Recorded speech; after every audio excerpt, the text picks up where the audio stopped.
Buenos días, bendiciones. Vamos a dar inicio al servicio de esta mañana con el estudio bíblico, pero primero vamos a empezar con una oración, así que nos ponemos todos de pie en reverencia al Señor.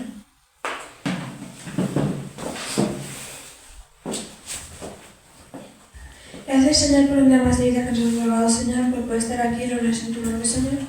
Ponemos en tus manos, Señor, el culto de esta mañana, Señor, declarando que ha sido de bendición, que yo de que seas tú, guiándonos, Señor, y dándonos la palabra que tengamos que decir, Señor. Que seas tu Espíritu en este lugar en la alabanza, Señor, y que seas tú bendiciendo, Señor, las palabras de la persona que nos va a predicar. Te agradecemos por todo hablar con nosotros y también te pedimos que seas tú dándonos discernimiento, Señor, para poder entender lo que está escrito en tu palabra, Señor. En el nombre de Jesús. Amén. Amén. Vamos a leer en el libro de Levítico el capítulo 26. Levítico 26.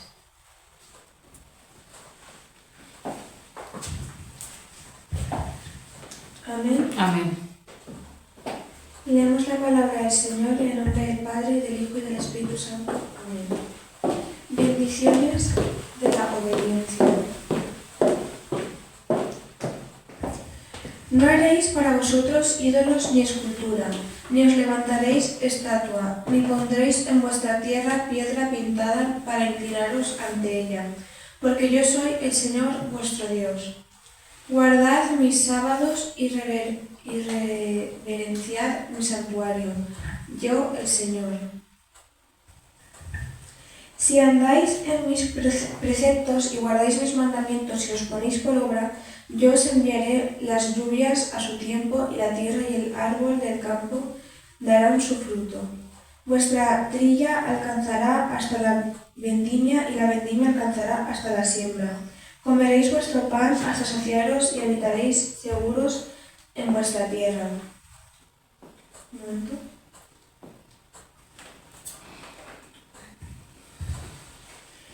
Yo haré que haya paz en la tierra y podréis descansar sin que nadie turbe vuestro sueño. Haréis desaparecer de vuestra tierra las malas bestias y la espada no pasará por vuestro país. Perseguiréis a vuestros enemigos que caerán a espada delante de vosotros.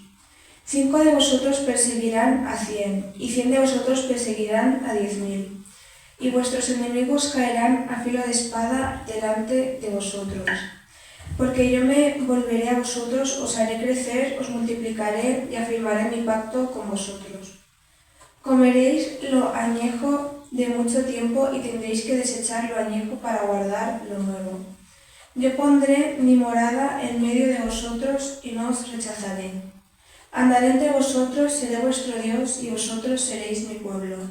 Yo soy el Señor vuestro Dios que os saqué de la tierra de Egipto para que no fuerais sus esclavos, rompí las correas de vuestro yugo y os he hecho andar con el rostro erguido. Vamos a dejarlo ahí un momento. Hay un montón de versículos que podemos tener en cuenta, como por ejemplo el 1, que lo vamos a volver a leer, que dice: no haréis para vosotros ídolos ni escultura, ni os levantaréis estatua, ni pondréis en vuestra tierra piedra pintada para inclinaros ante ella, porque yo soy el Señor vuestro Dios. Aquí un debate que tuve con unos compañeros míos de clase era sobre la Biblia y la existencia de Dios, y muchos decían: pero es que existen un montón de religiones, y existían desde hace mucho tiempo. Si aquí nos paramos a leer este versículo con atención, no nos habla de que hubiera otros dioses que hablaran al pueblo de Israel, sino que ellos los creaban para glorificarlos.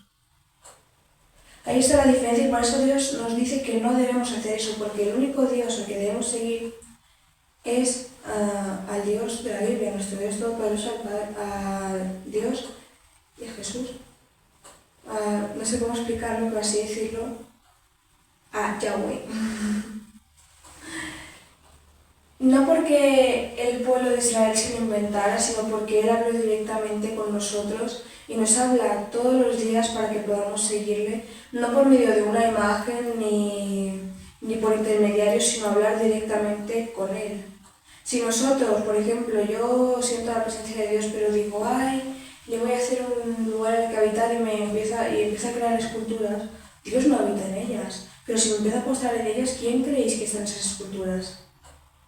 Por eso Dios nos dice que no lo hagamos, no porque eso le haga bien a Él, sino porque nos hace bien a nosotros. Si nosotros creamos esas esculturas, eso es lo que otros llamarían dioses, en realidad estás sirviendo a demonios.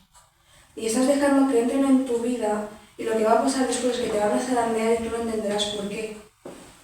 Pero todo tiene su inicio. Si tú dejas la puerta abierta y les dejas entrar, irremediablemente después empezarán a actuar para hacer daño. Por eso Dios nos dice que no creemos ídolos, aparte que también la Biblia nos dice que Dios es un Dios celoso. Nosotros debemos mantenernos firmes en Dios porque más allá de Él, yo no creo que haya otro Dios. No creo que haya un consejo de dioses como nos lo pintan en una de las películas de Thor, en el que se sientan y hay uno que tiene la voz cantante, porque no es así.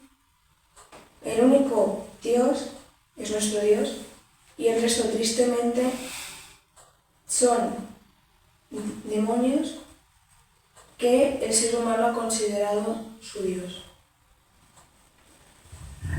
Y eso puede ser muy dañino y engañoso para las personas, por eso no hay que hacerse imágenes, no hay que decir, no, la esculturita de Jesús, no sé qué. Dios no está ahí, Dios está aquí. Amén. Seguimos con el 4 que dice, yo os enviaré las lluvias a su... Bueno, el 3 y el 4. Si andáis en mis preceptos y guardáis mis mandamientos y los ponéis por obra, yo os enviaré las lluvias a su tiempo y la tierra y el árbol del campo darán su fruto. Este me ha llamado la atención porque me ha hecho recordar unos versículos que leímos en otro capítulo que hablaban de cómo la maldad del mundo se hizo tan grande en las personas y las personas cometieron tanto pecado que la misma tierra les expulsó de ella. Y es algo que íbamos viendo que las personas... Cosas que tenemos de tema actualmente como si fuera algo nuevo, resulta que no es nada nuevo. Desde Levítico o incluso Éxodo ya lo estábamos viendo. Hombres que se casan entre familiares que se casan entre familiares, hombres que se casan con hombres, mujeres con mujeres, con animales también. Y nos dice que cuando toda esa maldad se junta, la misma tierra se expulsa de ella. Dios también nos manda a poner sus palabras por obras nuestras, no solo, como ya hemos dicho, no para que le hace bien a Él, sino porque nos hace bien a nosotros, porque nos acerca más a Él, porque nos da una vida mejor, porque una vida llena de pecados no es lo mejor a lo que podemos aspirar. Y así, como nos dice el 4, dice, yo enviaré las lluvias a su tiempo y la tierra y el árbol del campo darán su fruto.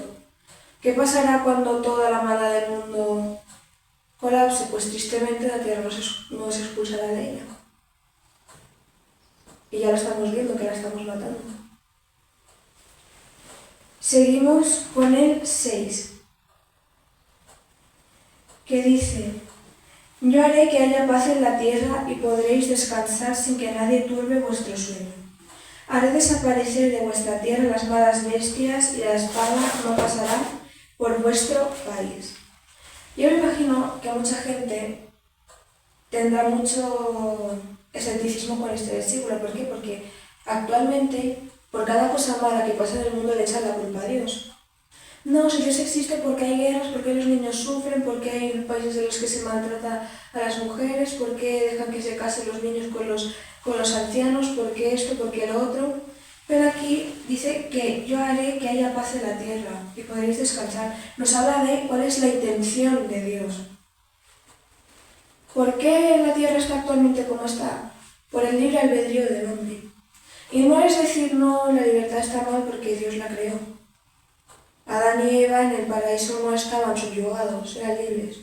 Pero la única diferencia es que el ser humano, estando en contacto directo constantemente con el pecado y normalizándolo, hace cosas malas. Por eso, en vez de dejar que Dios domine sus vidas, intentan dominar todo lo que tiene a su alrededor. ¿Por qué hay guerras? Porque hay gobernantes que quieren cosas, ya sea por las buenas o por las malas. ¿Por qué hay lugares en los que dejan que las niñas se casen con ancianos?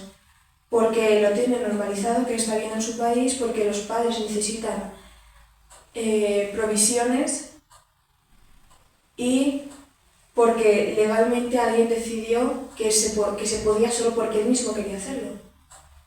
Eso no es la voluntad de Dios, es la voluntad del hombre.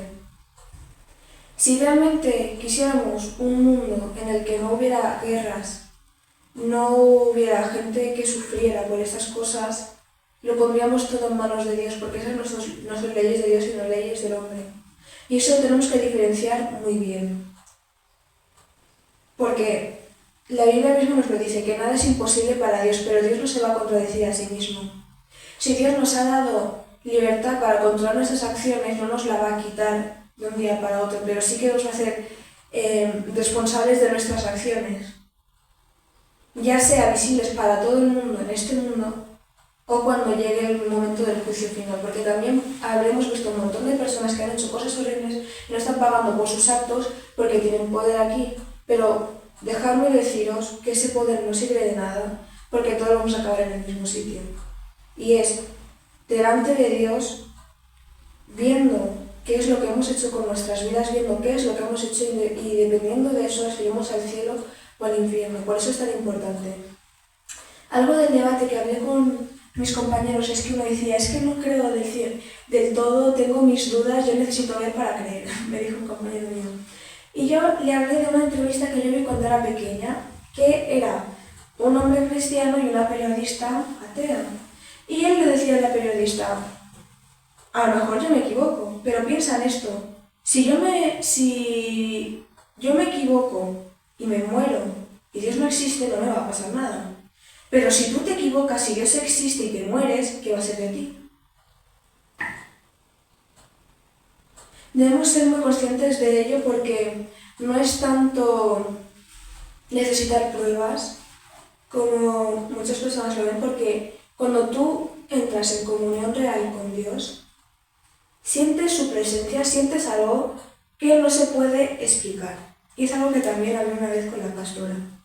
No es algo que se pueda explicar con palabras, que puedas explicarle a alguien que no conoce de Dios y que pueda entenderte a la perfección, porque te diga, eso es ficción, que te habías metido ese día, que estabas tomando. Pero la realidad es que en esa vida de cristianos sí que tenemos esa comunión con Dios, esa relación con Dios que nos confirma que Él está ahí. La única diferencia es que es algo individual. Yo, por mucho que quiera, no le puedo decir a mis compañeros, te voy a traspasar todo lo que he sentido con Dios, porque no lo van a sentir.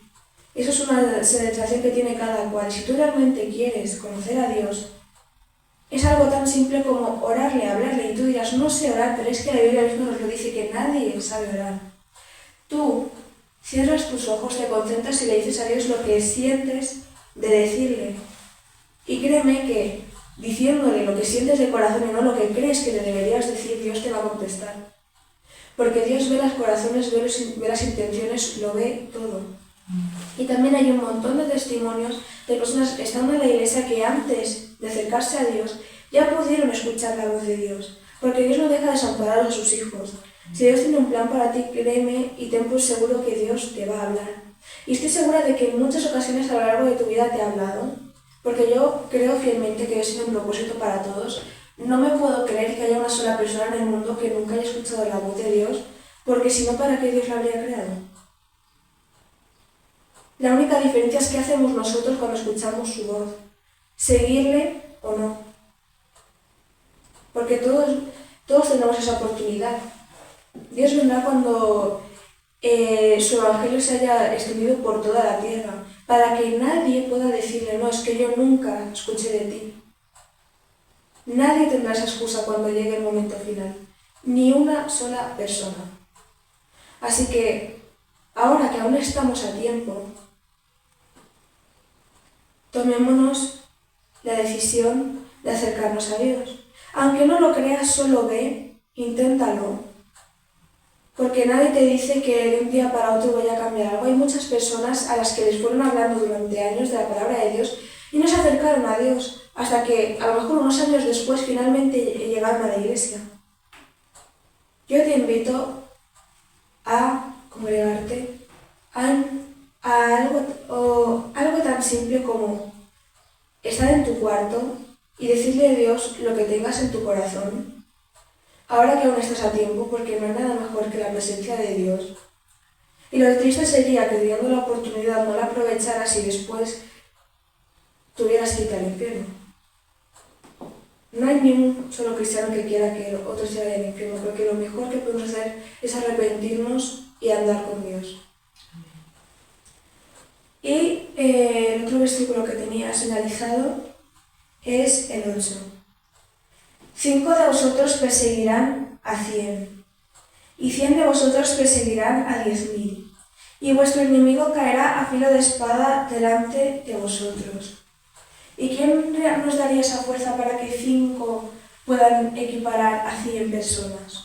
Solo Dios. Dios nos da esas fuerzas, pero cuando lo ponemos en sus manos. Y eso es algo que también hablamos una vez, cuando el pueblo de Israel ganaba todas las batallas que tenía, porque tenían a Dios como su líder, pero después miraron a las naciones y dijeron, yo también quiero un rey. Antes de que tuvieran un rey, ¿podemos contar cuántas veces perdió el pueblo de Israel? Ni una sola vez. Pero, ¿qué pasa cuando ponemos un intermediario entre Dios y ponemos a alguien que tiene una voluntad a decirnos qué es lo que debemos hacer? El ser humano se puede equivocar. Puede tomar decisiones por su mano, y hemos visto en un montón de veces en la Biblia, y lo veremos, cada rey de Israel en algún momento perdió alguna que otra batalla por no escuchar a Dios. Ese también fue el motivo por el que Saúl perdió su derecho a ser rey y fue destituido por no escuchar a Dios. Y ahí está la diferencia entre escuchar a Dios y querer hacer las cosas que vemos en el mundo. Porque que las veamos no significa que sea lo correcto. Ahora sí, Dios los cumplió todos sus caprichos, porque Dios es como un padre para nosotros. Nos ve y dice, es que no sé por qué queréis semejante tontería, pero ya, tenerlo, no me molestéis más. Y sí, en ocasiones serán de bendición, pero si dependemos del hombre, ¿qué esperamos que pase después? No intentemos poner a un rey en nuestras vidas que nos guíe, sino que pongámoslo todo en manos de Dios. Eso no significa que los pastores no tengan valor, porque sí lo tienen. Son precisamente ellos sí que fueron puestos por Dios directamente. Y debemos escucharlos. No porque siempre vayan a tener la razón, sino porque Dios les ha puesto ahí por algo, como los padres. Dios los ha puesto ahí por algo para que te instruyan, para que te guíen, pero también aprendéis mutuamente el uno del otro, constantemente. Y por eso no solo hay que escuchar, sino también hay que leer la palabra de Dios. Por eso tenemos el estudio bíblico. Porque yo más de una vez me he trabado al hablar, he confundido palabras, y tú puedes confundir la más mínima palabra y cambia por completo el significado de lo que estás leyendo. Por eso todos leemos al mismo tiempo la palabra en el estudio bíblico. Si yo me equivoco, me avisas, me corriges y yo lo hago bien, porque yo me puedo equivocar, pero la palabra de Dios no. Seguimos con el versículo 14. Consecuencias de la desobediencia.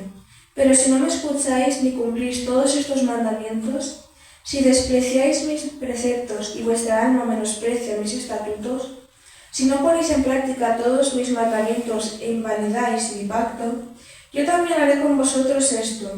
Enviaré sobre vosotros terror, extenuación y fiebre, que consumirán vuestros ojos y atormentarán vuestra vida. Sembraréis en vano vuestra semilla, pues vuestros enemigos la comerán.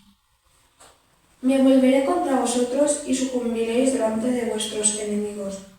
Los que os aborrecen se enseñorearán de vosotros y huiréis sin que haya quien os persiga. Esto me llama mucha atención porque muchos pueden pensar, ay, pero Dios es tan malo, pero cuando Dios está con Israel y son todos estos males que le pasan a los pueblos que no son de Israel, no decimos nada.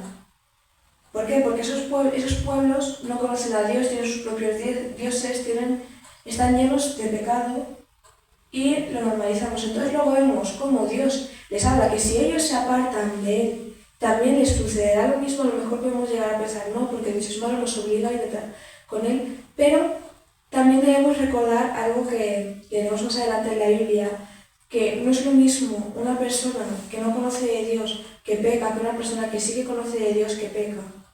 Porque es lo dicho, tú primero supongamos que tú no conoces a Dios, estás pecando, y tienes a un demonio que te atormenta.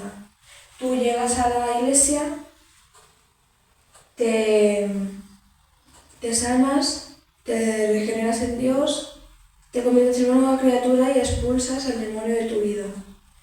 Y tú quedas como un templo limpio. Ese demonio se va, como nos dice la Biblia.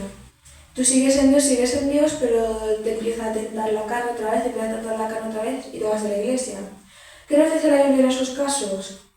Que ese demonio, al no encontrar dónde habitar, vuelve y al ver la casa limpita y súper ordenada, no viene solo, sino que viene con otros 7 que son peores que él y entra. Ahí está la diferencia. Que si tú te apartas de Dios y vuelves a donde estabas antes, acabarás peor que cuando empezaste. Y así una y otra vez. Eso no significa que Dios sea más severo con el pueblo de Israel que con otros pueblos. Está hablándonos de las consecuencias de nuestros pecados. No porque Dios sea malo, sino porque es una realidad. Yo que soy estudiante, si yo no estudio, suspendo. Si yo estudio, apruebo. Por eso debemos estar pendientes de ello y no echarle la culpa a Dios por todo, porque al ser humano le encanta quitarse la culpa, como ya hablamos una vez, Adán, que cuando Dios les confrontó dijo, no, esta mujer que tú me diste, primero es culpa de la mujer, luego es culpa tuya por crearla. Yo creo que la historia hubiera sido muy diferente si Adán y Eva, en vez de echarse la culpa entre todos, porque luego la mujer no hizo la diferencia, dijo, no, porque esta serpiente le engañó. Yo creo que la historia hubiera sido muy diferente si hubieran admitido su error y le hubieran pedido perdón a Dios. Porque se hubieran humillado de corazón y Dios no rechaza un corazón humillado. Por eso adquirimos la salvación. No porque no pequemos, sino porque se lo decimos a Dios, le admitimos lo que hemos hecho y le pedimos que nos ayude a cambiar. Ahí está la diferencia y por eso es tan importante que lo hagamos, para poder ser salvos. Y seguimos con el 18. Si aún con estas cosas no me escucháis y volvéis a castigaros 7 veces más por vuestros pecados. Perdón. Si aún con estas cosas no me escucháis, yo volveré a castigaros 7 veces más por vuestros pecados. Que habíamos dicho que si tú vienes del mundo, te limpias y vuelves al mundo, ¿con cuántos demonios volvía? Con 7. Y la Biblia nos lo dice en varias partes de ella. Si seguimos con el 20. Vuestra fuerza se consumirá en vano. Perdón. Gracias, ¿ves? Por eso debemos leer todos juntos. 19. Quebrantaré la soberbia de vuestro orgullo y haré vuestro cielo como hierro y vuestra tierra como bronce. Vuestra fuerza se consumirá en vano, porque vuestra tierra no producirá nada y los árboles del campo no darán su fruto. Si continuáis en vuestra oposición a mí y no me queréis oír, yo enviaré sobre vosotros 7 veces más plagas por vuestros pecados. Enviaré también contra vosotros fieras salvajes que os arrebatarán vuestros hijos, destruirán vuestro ganado y os diezmarán hasta dejar vuestros caminos desiertos. Si con estas cosas no os corregís, sino que perseveréis en vuestra obstinación contra mí, yo también procederé en contra de vosotros y os heriré aún 7 veces por vuestro pecado. Traeré sobre vosotros espada vengadora en vindicación del pacto. Y si buscáis refugio en vuestras ciudades, yo enviaré pestilencia entre vosotros y seréis entregados en manos del enemigo. Cuando yo os quebrante el sustento del pan, cocerán 10 mujeres todo vuestro pan en un horno y os lo devolverán tan bien medido que comeréis y no os saciaréis. Si aún con esto no me escucháis, sino que continuáis en la abierta desobediencia a mí, Yo procederé en contra de vosotros con ira.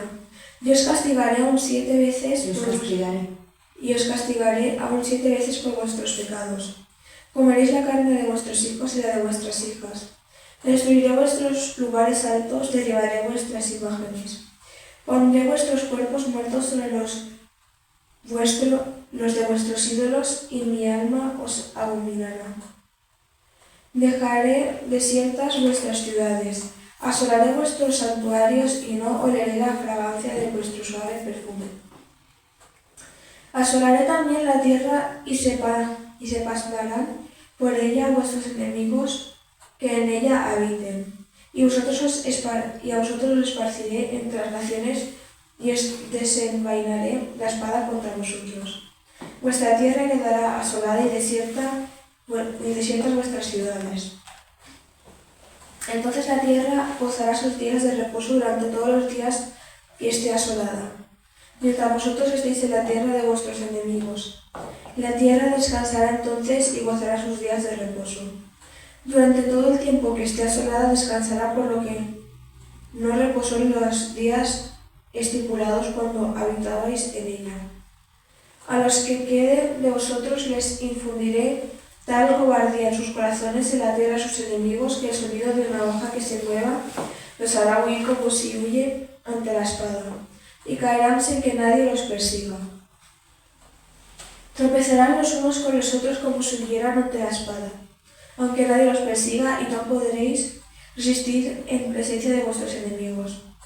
Pereceréis entre las naciones, y la tierra de vuestros enemigos os consumirá. Y los que queden de vosotros se consumirán en la tierra de vuestros enemigos por su iniquidad, y se consumirán junto con sus padres por la iniquidad de ellos. Entonces confesarán su iniquidad y la iniquidad de sus padres, la rebeldía con que se rebelaron ante mí, y también porque se opusieron a mí. Por eso yo me enfrentaré a ellos y los haré entrar en la tierra de sus enemigos. Entonces se humillará su corazón incircunciso y reconocerán su pecado. Y yo me acordaré de mi pacto con Jacob, y asimismo de mi pacto con Isaac, y también de mi pacto con Abraham me acordaré, y haré memoria de la tierra. Pero la tierra será abominable para ellos, y gozarán sus días de reposo, mientras quede desierta a causa de ellos. Y entonces se someterán al castigo de sus iniquidades, por cuanto menospreciaron mis ordenanzas, y su alma desdeñó mis estatutos. Aun con todo esto, cuando ellos estén en la tierra de sus enemigos, yo no los desecharé, ni los abominaré hasta consumirlos, pues no invalidaré mi pacto con ellos, porque yo, el Señor, soy su Dios. Antes me acordaré de ellos por el pacto antiguo, cuando los saqué de la tierra de Egipto a los ojos de las naciones para ser su Dios, yo, el Señor. Estos son los estatutos, preceptos y leyes que estableció el Señor entre él y los hijos de Israel en el monte Sinaí por medio de Moisés. Nos ha hablado de todo lo que le pasaría al pueblo de Israel, sí, no solo si pecaba, si se apartaba de Dios, sino también si no se arrepentía, si no se arrepentía. Y ahí podemos ver, aunque suene contradictorio, la misericordia de Dios. ¿Por qué? Porque al resto de naciones las desechaba directamente, las exterminaba para darle paso al pueblo de Israel. Dios podría haber dicho: este pueblo se ha apartado de mí, pues me aparto de ellos, dejo que perezcan y me busco otro pueblo. Pero Él, en su infinita misericordia, cada vez que les hería o que les pasaba algo, Él esperaba a que se arrepintieran. Y de hecho nos dice que en el momento en el que ellos se arrepienten, se acordará del pacto que hizo con Abraham, Isaac, Jacob, porque es su Dios. No dice que los dejará perecer en la tierra, sino que dejará que tengan las consecuencias de sus actos, y una vez que ellos vuelvan a Él y le pidan ayuda, Él les ayudará. Y es así con nosotros. Dios nos deja pasar por nuestras pruebas, nos deja pasar por nuestras situaciones, porque si nosotros nos apartamos de Dios, Dios no nos obligará a acercarnos de nuevo a Él. Nos dejará, cometeremos nuestros errores. De hecho, sufriremos las consecuencias de ellos, pero en el momento en el que nos volvamos a Dios, Él nos sustentará. Hasta aquí el estudio bíblico, porque se me ha hecho un poco más más largo de lo que pensaba. Y el próximo domingo finalmente terminaremos el libro de Levítico. Que Dios les bendiga.